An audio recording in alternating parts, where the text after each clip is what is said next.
Ağdamda yol nəqliyyat hadisəsi baş verib. Ölənlər və yaralananlar var. Hadisə rayonun işğaldan azad edilmiş Xıdırlı kəndi ərazisində qeydə alınıb. Hərəkətdə olan VAZ 2107 markalı minik avtomobili qarşıdan gələn Opel markalı nəqliyyat vasitəsi ilə toqquşub. Nəticədə 2 nəfər hadisə yerində ölüb, 4 nəfər isə ağır xəsarət alıb.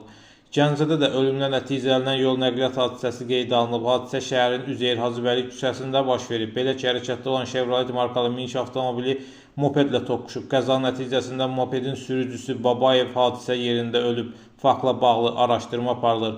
Balakəndə 2 avtomobil toqquşub.